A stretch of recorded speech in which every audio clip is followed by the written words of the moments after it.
तो हम कैसे पढ़ें कि हम टॉपर बन जाएं? हाउ टू स्टडी, किस तरीके से हम लोगों को पढ़ना चाहिए कि हम लोग एग्ज़ाम में सबसे ज़्यादा मार्क्स स्कोर कर सकें। मतलब ऐसा होता है कि ज़्यादातर बच्चे पढ़ रहे होते हैं, किताब खोल करके बैठे होते हैं, बट दिमाग में ज़रूरी नहीं है कि कुछ घुस रहा हो, या फिर उनके पढ़ने का तरीका ऐसा होता है कि चैप्टर तो वो पढ़ लेते हैं, बट एग्ज़ाम में जब जाते हैं तो सोचते हैं कि भाई चैप्टर तो हमने पढ़ा था, बट किस तरीके से ये पॉइंट्स मिस हो गए।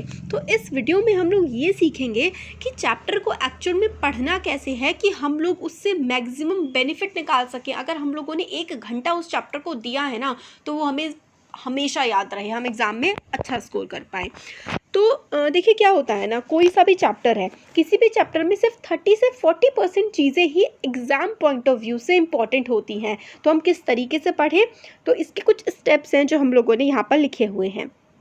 पहला है, always keep a notebook and a highlighter when ever you study. जब भी आप लोगों को कोई भी चैप्टर पढ़ना है ना, तो आप लोगों को क्या करना होगा, अपने साथ हमेशा एक नोटबुक रखिए, एक पेन रखिए और एक हाईलाइटर रखिए। उससे क्या होगा, हाईलाइटर से आप लोग जो भी पॉइंट पढ़ रहे होंगे ना, इंपॉर्टेंट पॉइंट, आपको लगेगा अच्छा ये इंपॉर्टेंट है, तो आप उसको हाईलाइट कर देंगे।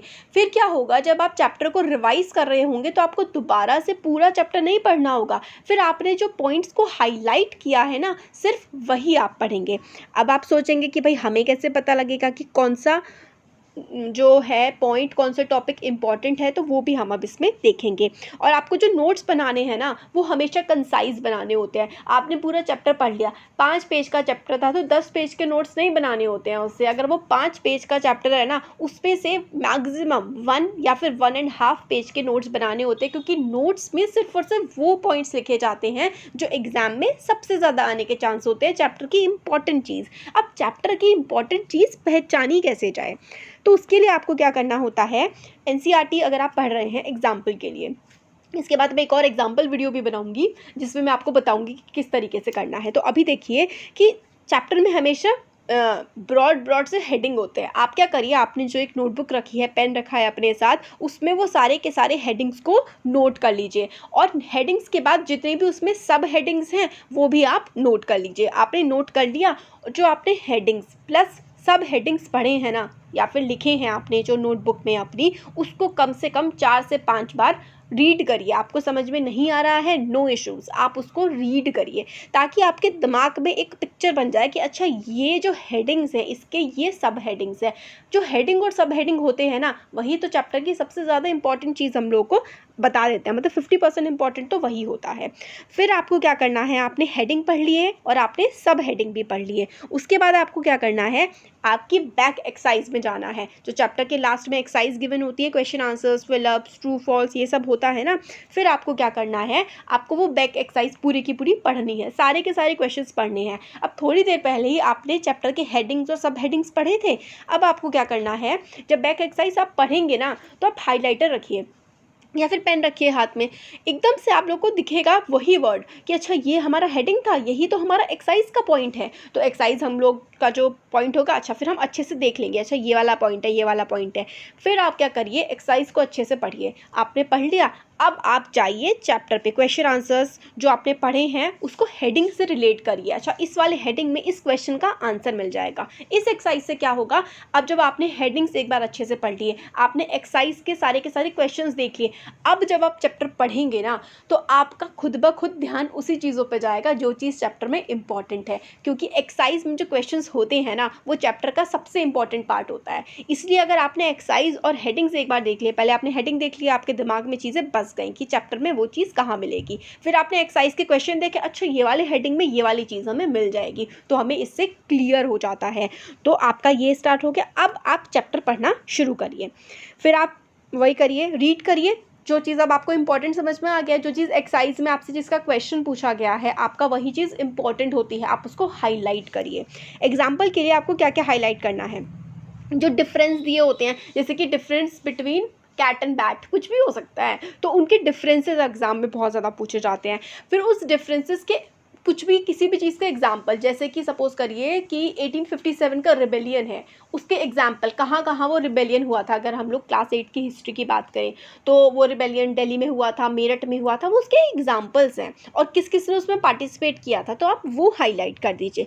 फिर किसी भी चीज़ की डेफिनेशन बहुत इंपॉर्टेंट होती है। सपोज़ करिए आप लोग बायो पढ़ रहे हैं, बायो में जो सेल होता है, सेल की क्या डेफिनेशन है, तो डेफिनेशन तो एग्जाम में ज़रूर पूछी जाएगी, तो डेफिनेशन को हाईलाइट करिए। ये चीज़ें आपको हाईलाइट करनी होती हैं, तो इस तरीके से आप हाईलाइट करेंगे। फिर आपने कर दिया, अब आपने पूरा चैप्टर पढ़ लिया है। पूरा चैप्टर पढ़ने के बाद आप क्या करेंगे, अब आप बैक एक्सरसाइज पर जाइए। अब बैक एक्सरसाइज आप सॉल्व करने की कोशिश करिए। आपने पूरा चैप्टर पढ़ लिया, बैक एक्सरसाइज पे जाइए, फिर आंसर मार्क करिए अपनी बुक में कि आपके ये आंसर्स हैं इस चीज़ के। 50% चीज़ें आप मानिए आप यहीं पर आपको याद हो जाएंगी। फिर उसके बाद आप क्या करिए, आपने ये कर लिया, बैक एक्सरसाइज सॉल्व कर लिया, अब आप अपनी किताब को बंद कर दीजिए। किताब बंद करने के बाद आप आंखें भी बंद करिए, बहुत अच्छा इफेक्ट रहेगा। आप रिकॉल करिए, आप याद करने की कोशिश करिए कि आपने चैप्टर में क्या क्या पढ़ा है। अब आपने रिकॉल कर लिया, अब आप उसको लिख कर देखिए। एग्जाम में तो फाइनली आपको लिखना है ना। एग्जाम में बच्चों को दिक्कत ये आती है कि वो पढ़ी हुई चीज़ें भूल जाते हैं। हम कोई भी चीज़ तभी भूलते हैं जब हमने राइटिंग प्रैक्टिस ना की हो। अगर हमने वो चीज़ लिख के देखी है ना, तो हम उसे कभी भूल ही नहीं सकते। आप 100% गारंटी ले लीजिए।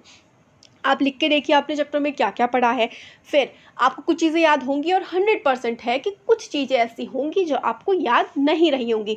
अब वो फिर आपने जो चीज़ लिख ली, ठीक है, वो चीज़ आपकी पक्की हो गई। अब जो रह गई है उसको दोबारा से पढ़िए। इस प्रैक्टिस से आपको ये भी पता लग जाता है कि आपकी प्रॉब्लम कहाँ आ रही है।